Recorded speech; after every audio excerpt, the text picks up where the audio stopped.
Welcome to our office. How do you guys feel about the views? Great, fantastic. Yeah, that was my reaction also. The first week I was here, everybody was taking the same picture with that neon logo. And after the 100th post on LinkedIn, I realized my picture was not so unique anymore. But I still took it. I still took the picture and I still posted it because we were so excited. We opened this office this year, as you know, in the summer.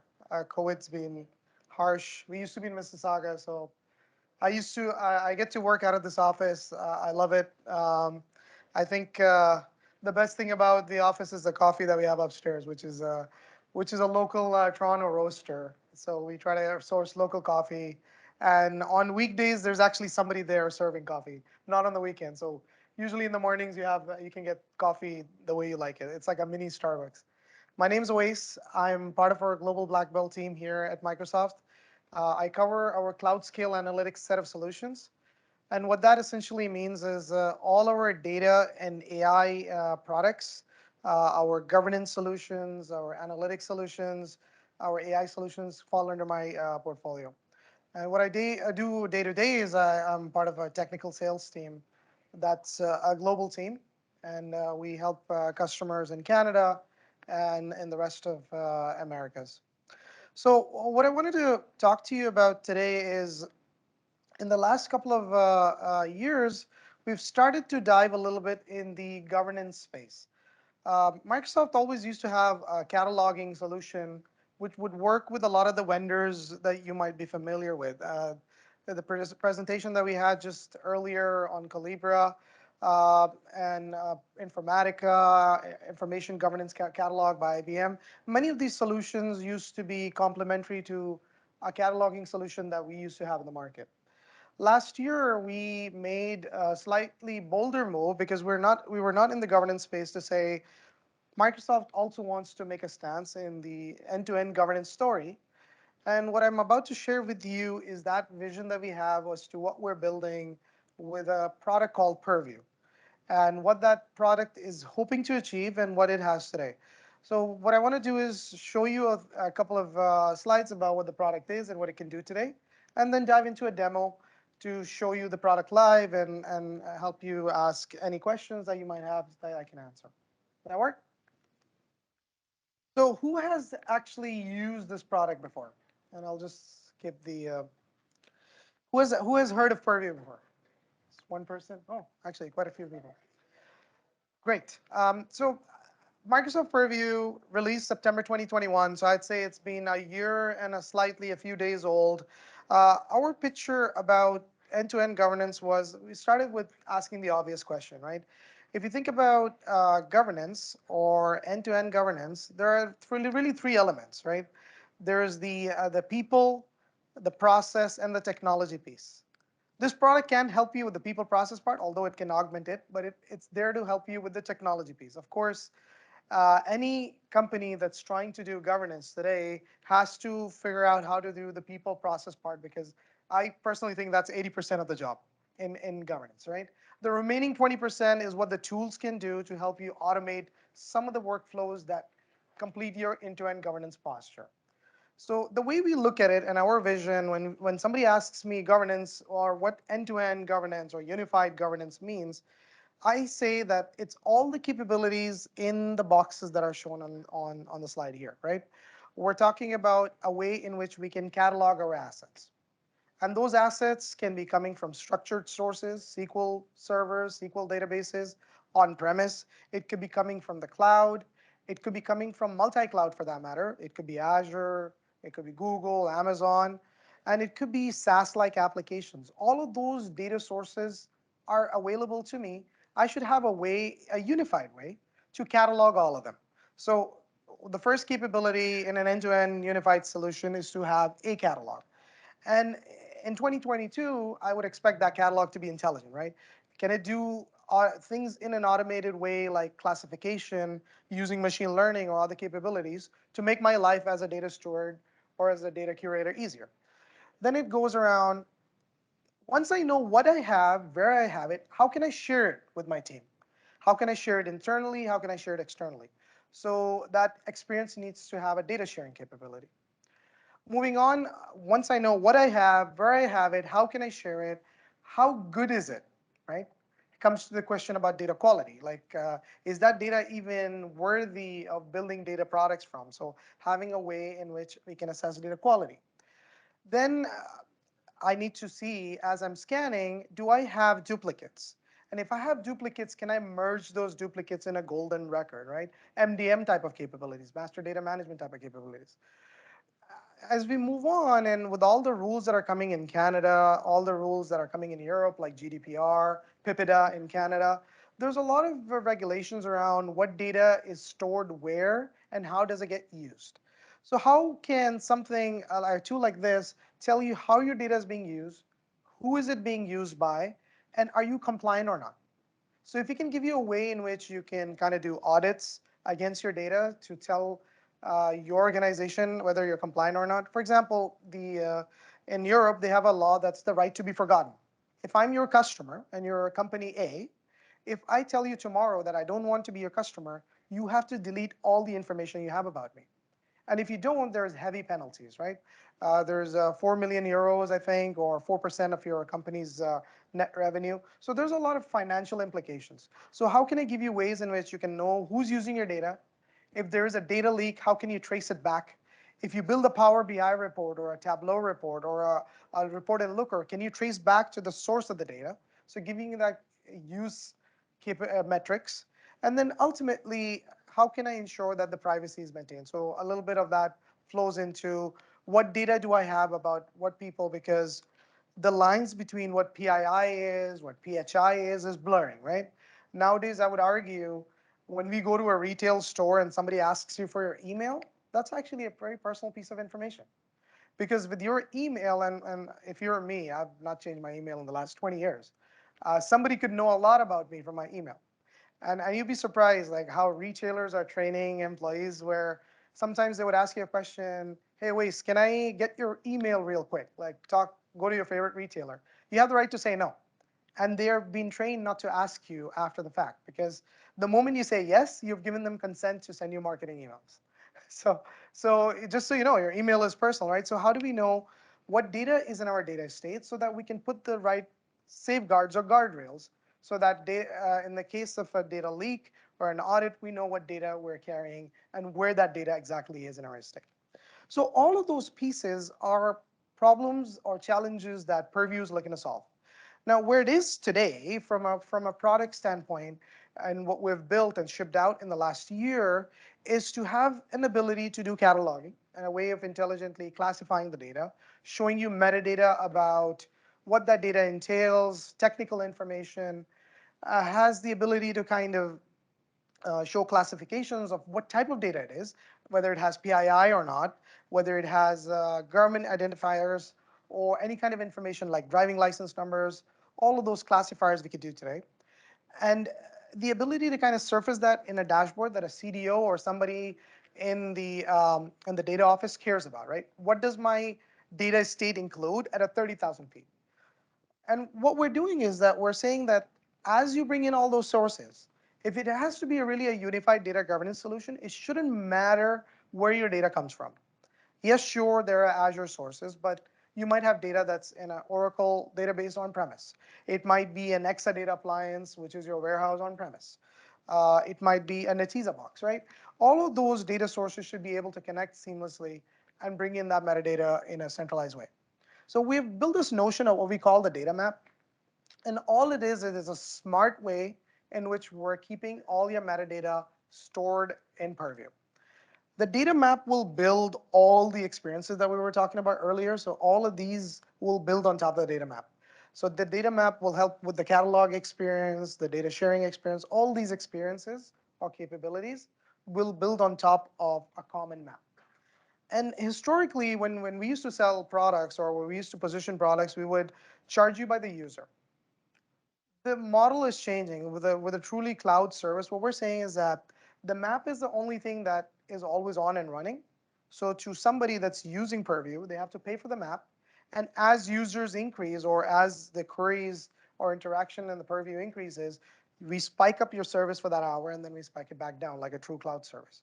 So it encourages people to use the catalog to search for data in their projects, as opposed to them, charging by the user, how we used to charge for Office 365 licenses, or many other cataloging products today in the market charge you by the user. So the model is slightly different. Any questions so far on what the product can do?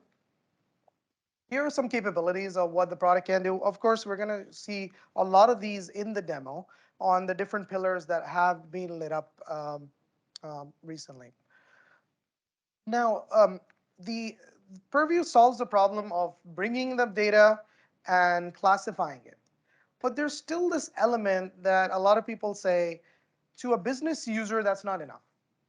The business user says, yes, okay, wait, so you've told me that this data belongs to a SQL server. It's located at this. It has all these tables, rows, and columns. But to the business, they don't look at the problem bottom up. They look at the problem top down. They say, what is the purpose of this data in my organization? Who's using it? What project is this data being used in? And how can I ensure the cardinality of this data? How can I ensure who the owners of this data are? And how can I ensure, what are the policies in my organization to keep this data relevant, right? All of those questions is what business users asking. Very much like if you think about what Purview used to do is around to say, okay, your data is located at this certain location. If you have a GPS, you know, okay, exactly what that means.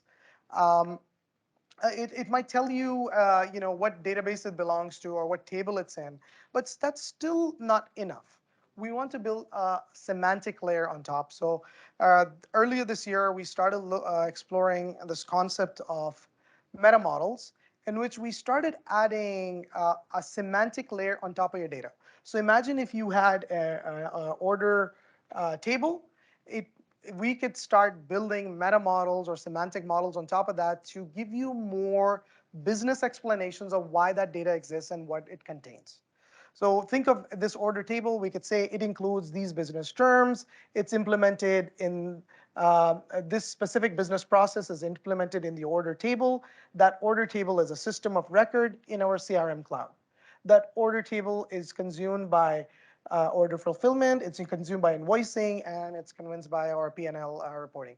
So that type of structure you can build on top of the metadata that we're enriching to add that business semantics that the business users care about. So that's something that we're exploring as we're building this out. So what you're asking around is access governance. Under access governance, we look at ways in which we say, okay, um, now that I've authenticated who you are in this experience, how can I ensure you have the right level of access? So today we are able to do it at a table level, and we're looking at exploring ways in which we can take it further at a columnar level and also help you build business policies in which maybe Owais can still see the column, but that column will be masked. Let's say the column has SIN card numbers or credit card numbers. I will let you see a preview of that data, but a business policy will kick in that will mask that information. That's ultimately where we're headed. But today we allow access at a table level. Yeah. Yeah, great question. So we actually give you a canvas in which you can drag and drop and actually build this out. Yes. Oh, you'll be very happy to see that from a technical metadata standpoint, it's all automatic, which I'll show you in a demo. But this part, however, is a little tricky, and you're right. Two reasons. Lineage, and when it comes to something like this, is very hard. And the reason is that there will always be a human element to it. No matter how smart the tools get, you'll always have a human element that requires it to be checked. So for example, all the Azure products that we're building, we're making them, we call them as Purview aware. What that means is that those tools, like our warehouse, reports back the lineage of how this table got created to this product. So we can make the tools intelligent that they report it back, but there's always pieces in the lineage that we may or may not be able to capture. For example, if I took the data from an Oracle database that's on premise, I have no idea how that columns were calculated unless the steward or the user tells me how they are. Because in many cases, one or two things might happen. The processes on that on-premise data warehouse are unknown to Purview, because Purview, this tool is just a reader. It cannot go and make any changes. It reads what it's told.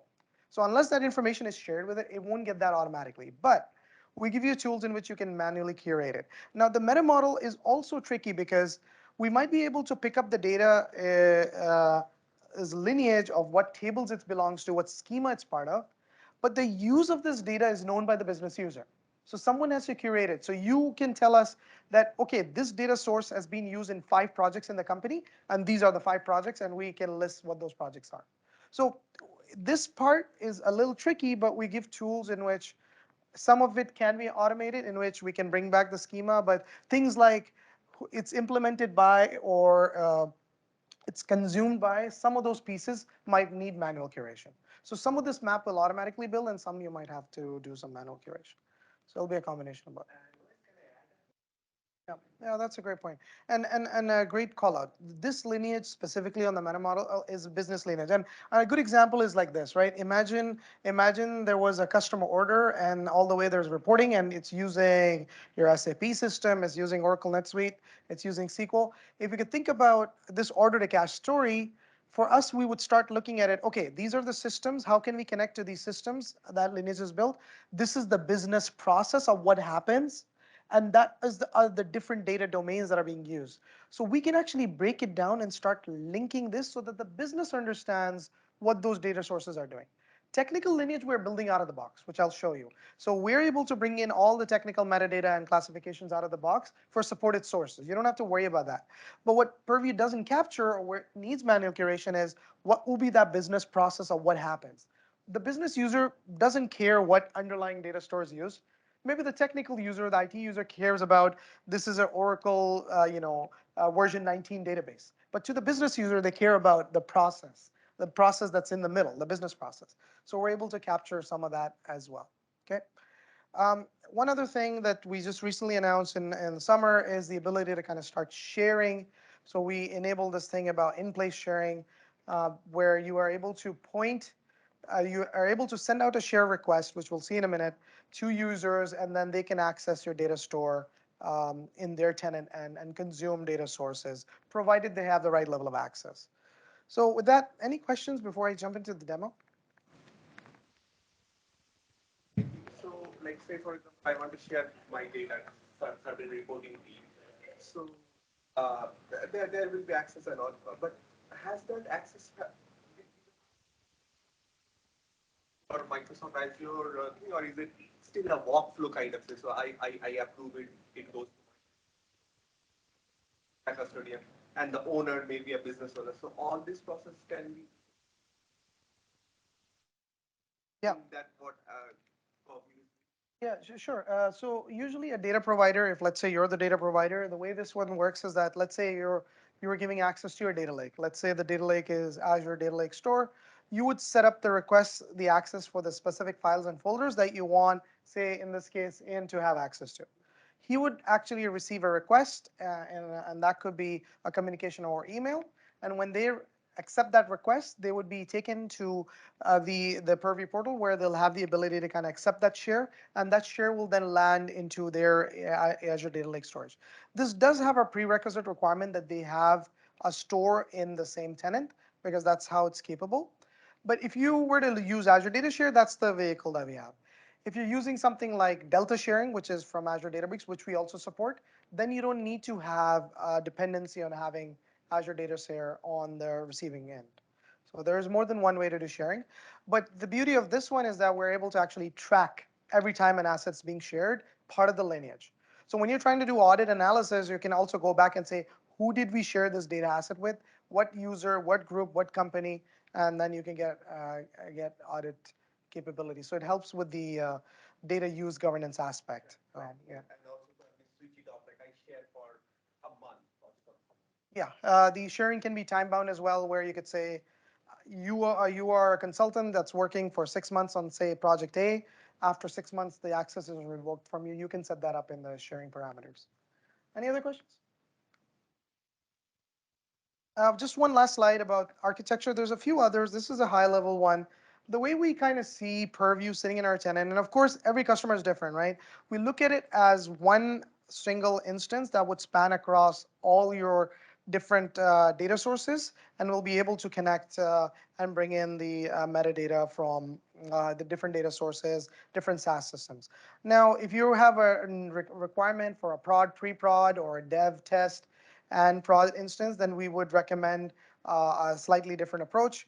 A lot of the times, it gets complicated. The architecture slightly gets complicated when you're dealing with deploying Purview in more than one region, because metadata is still data.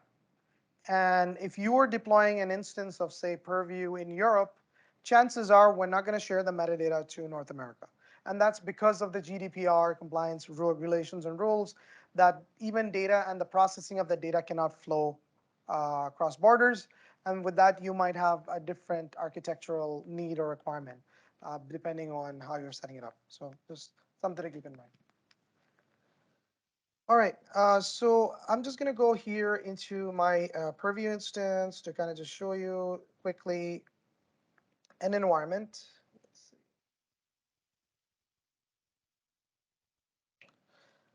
So typically when you come in, and I've got more than one.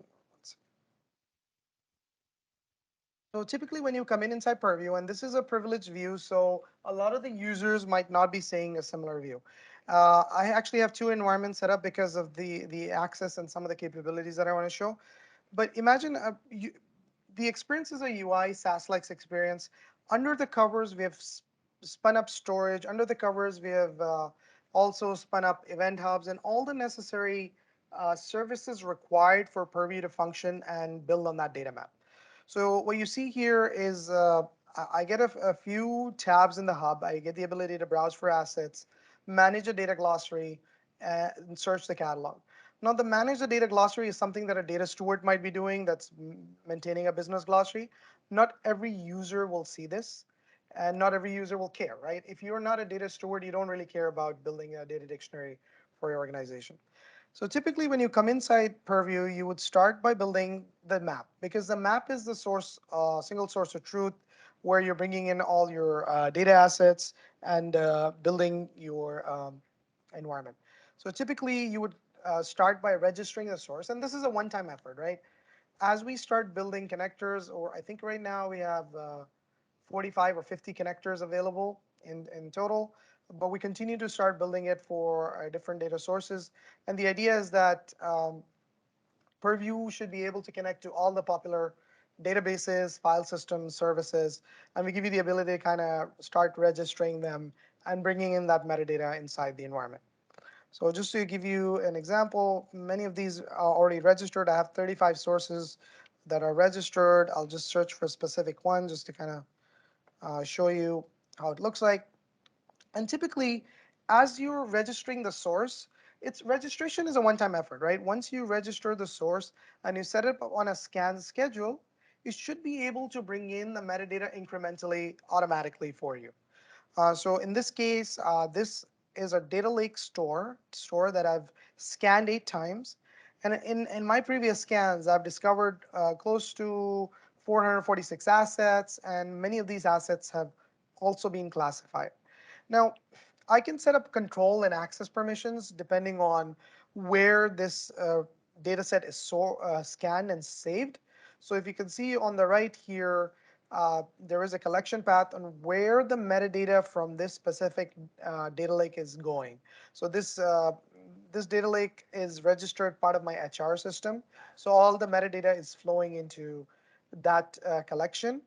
And I can set up different access and permissions for that collection. So people who are in my HR organization are able to see this metadata and interact with it depending on how I set it up. So typically when you're setting up the scan the first time, and this is a one-time effort which your collection administrator needs to do when they're registering the source, right? They come in and they specify what the scope of the scan is. Now your data lake might be being used by 6, 7, 8 departments, right? You can actually filter it down to the specific departments of interest and the files that you like to scope your scan for. And once you do that, you have the ability to kind of, separate the metadata in different collections if you like, right? So in this case, just for the sake of the example, I'm going to select everything that's sitting in that data lake. And here's where you're able to actually specify when Purview is going to go in and scan this, what does it bring back? What metadata is it looking for? So out of the box, we give you some classification rules which you can use, but you can build your own one. So if I look at this one specifically, we have 208 rules or classification rules that are going to start looking for certain things in your data. So when it comes to government identifiers, we're going to start looking at all these different types of identifiers that may or may not be relevant, right? I mean, of course, you want to customize this because chances are, if you were a Canadian company, you might not be interested in Austria's identity cards or Australian driving license numbers, right? So you have the ability to kind of customize some of these system rules, but we are looking for these specific um, data points in your data as we're classifying and enriching it. Once you're satisfied with what you like to classify and the type of sources you like to bring in, you go ahead and set up that scan rule set. You can, of course, build your own custom ones, right? You could say, hey, I've got data that is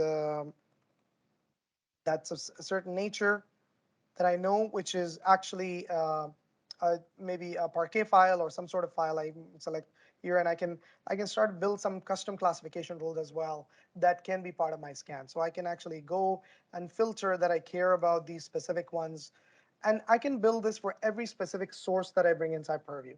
So my classification can be customized by the source of what I would like to bring in when I'm scanning for the metadata. Okay. Yeah. You can specify what you like to scan for and what you like not to bring. And a lot of the times, customers say, yeah, this is great. I'm getting out of the box, I'm getting 208 classifiers, but I my data is like a unique 16-digit number which identifies customers, which Purview might not know because we use a specific sequence, let's say. So in those cases where you have custom requirements, you can build custom classification rules. And those custom classification rules could be source dependent. And you're setting this at scan time, right? You have to set this up once, and let's say you have the ones that you're satisfied with, then you put it on some sort of schedule, right? You say, I want to scan it once a week on Monday mornings, and that will be my scan schedule. Once you specify the scan trigger and the schedule, Purview is now building that data map for you. It's actually building it automatically, and every time on that trigger that you have specified, it's scanning and bringing in the metadata for you.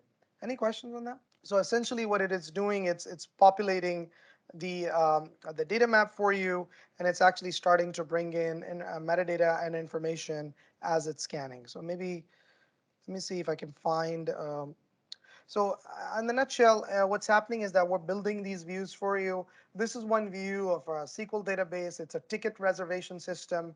A lot of things can happen, and I'll show a much richer one in a minute.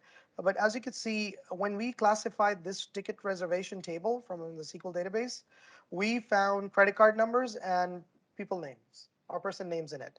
And a lot of the times, many of these classifications are triggered automatically because the scan rule set was triggered and it found that specific data. And in many instances, it might be custom classifiers that you have built, right? So some of the hierarchy, the collection path classifications are being auto-populated. Properties about that certain data source are being auto-populated, and any related data assets, if there are in that specific uh, database that are connected to that table, in this case the ticket reservation table, are also brought in. So there are a couple of schemas that are here that are part of the same source that we can start looking into. So we're able to bring in information at that level, and we're able to also let you add metadata against that as well. So I'll show you one that is a little bit richer. And where it's possible, we're also integrating some of our tools, right?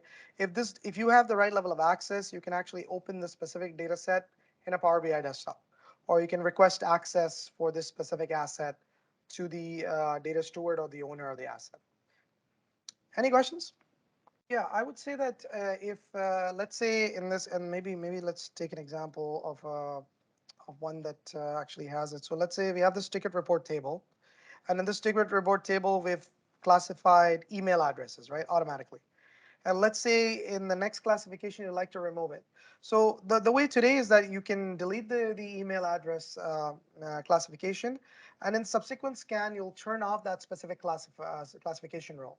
You'll have to set up a new classification rule that doesn't pick it up, and you can have a custom one that might be triggered for something that you are specifically interested in. So that's one way to kind of do it, right? And in many cases, you might have attributes that are not falling into that fit bucket, right? In this case, I might have business attributes. So you can start adding manage attributes because ultimately the Purview product is built on top of the Apache Atlas framework. And part of the framework you can also build in custom attributes or manage attributes. So you're able to start bringing those in as well here. Okay. Any other questions? Yeah, so Purview also lets you have policies where you can actually request and manage access. So we usually, so for example, here is a dashboard that we have inside the tool that kind of shows all the requests and approvals. There are none right now because there's no requests that are waiting for my response or any pending requests, but we surface all of them and we let you build workflows to start actually um, um, requesting that self-service access. So you can actually build a workflow that requests for access. So you can build one for data access specifically. And we actually give you, let me just give it a name. We actually give you a designer in which you can actually build a request. So you say, when a data access is requested, start and wait for an approval. Maybe you can have a condition. You can say that it needs to go to these 5 people, and out of these, any one person needs to accept, or all of them need to accept, and that person will, he or she will have access to that specific data asset. So we give you some authoring workflows, albeit some of these workflows are in previous states, so they are improving. We are adding more customized statements so you can kind of add more advanced policies. So you might say give them access, but mask table this and this, which has SIM card information, or mask this column because it has credit card information. So we'll let you make these workflows even more complex by adding those masking and hashing rules. Yep, the webhook, what you didn't used to be there before, but now we can do like an HTTP request as well through this as well. So that's possible now. Yeah. And the authoring also applies to not just to data access, right? It could also apply to things like glossary. Now, ultimately, the business would also care about building a part of the assets is that it's great if you have data that's all nice and structured. But a lot of the times when you open a table, it might say column 1, 2, 3, 4. The business will scratch their head and they will say, I don't know what column 1 means. Give me a data dictionary or glossary that explains what is exactly in the asset. So we give a way in which you can kind of author business terms and then associate these terms to the metadata that you were seeing earlier. So you can kind of like author terms. There is an approval workflow as well that is there where a steward can create a term, it goes through an approval process, and once the business terms are created, you can then kind of associate them to different assets. So the last asset that we were looking at, the ticket report table, you could see all these business terms here, like advisory service, asset management, have been added to this specific asset. Any? Yeah. To the tagging?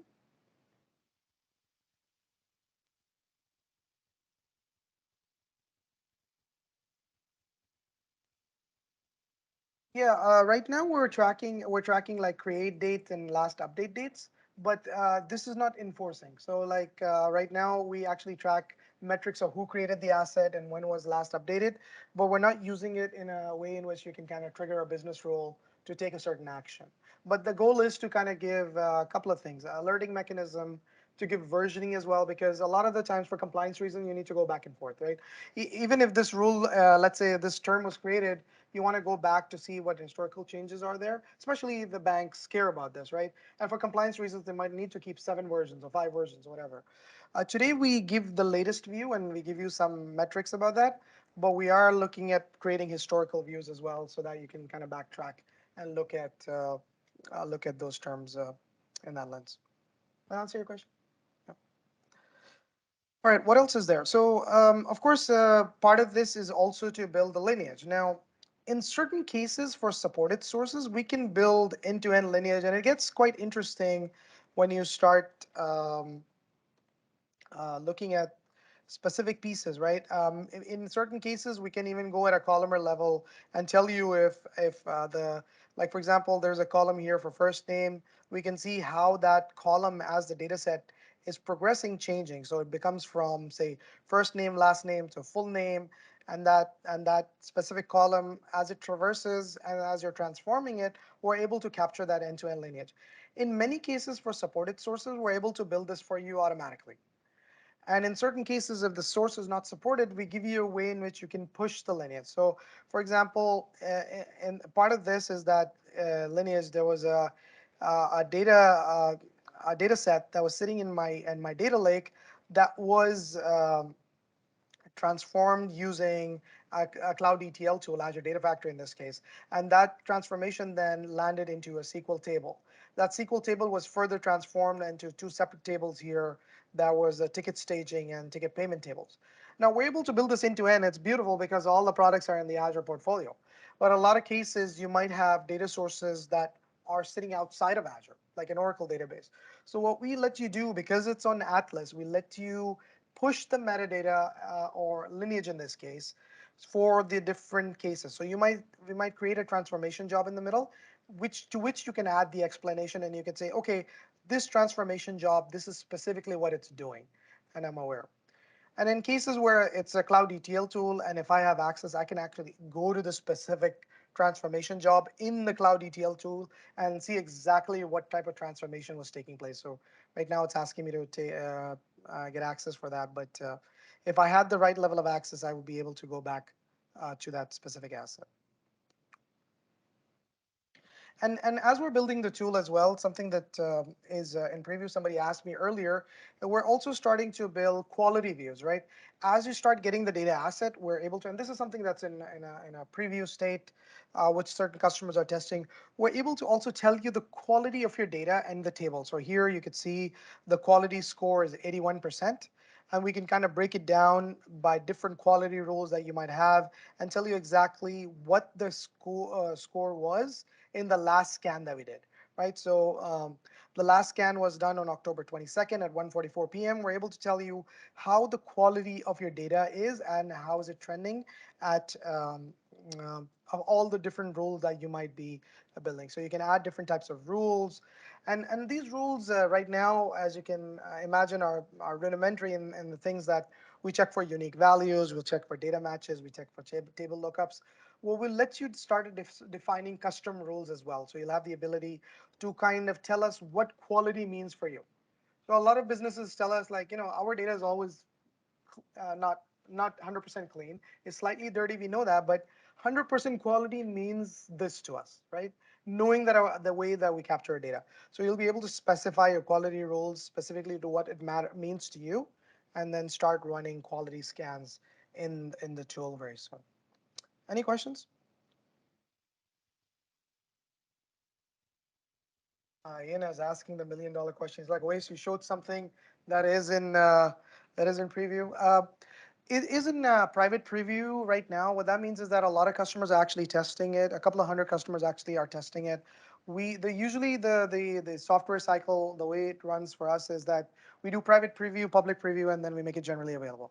So I can check the date for you, and I'm not 100% sure, but I was told that early next year we'll put it in public preview, and it's going to be iterative. When it's in public preview, customers don't pay for it. They get to play around with it, see if it's of value to them.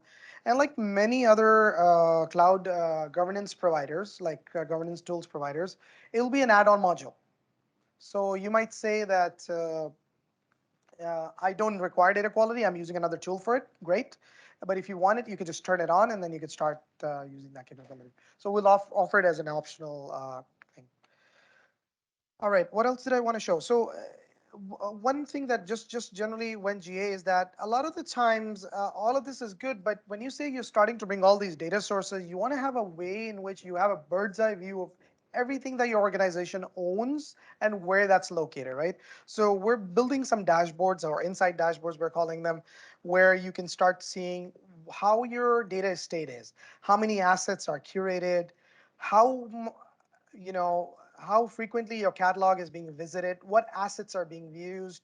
Someone in the organization cares about it. If I have data assets that I've connected that nobody has touched for like 120 days, chances are I don't even need to maintain them because they're not being leveraged by my organization. Unless and until there's a compliance requirement, I'm better off just getting rid of those assets that are they're there that might add a security vulnerability in the future, right? So things like what assets are being used, what search keywords your users are looking at, how's your glossary trending, right? How complete is your business glossary? How much sensitive data that your platform has picked up, right? What type of classifications are being picked up? Where's their personal information, government related information? And the objective with this is that as you know your exposure to risk or the sensitive data that you're bringing in this platform, you can take actions to protect it. So with that, that's all I had to show, and I think I have like a minute left. Let me pause here and take any questions.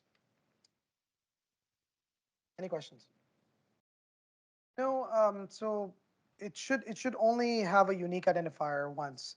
You're absolutely right. So in the case of Synapse, unless and until you're doing some sort of scope scan in which you're taking partially the information, you might have multiple SQL pools. So you might be scanning one part of that, and then that's landing in one collection, and then you might scan it again to land the other part in a different collection because it's being used by two business departments. Then I would say it's expected behavior, but typically you should be able to register one unique asset only once.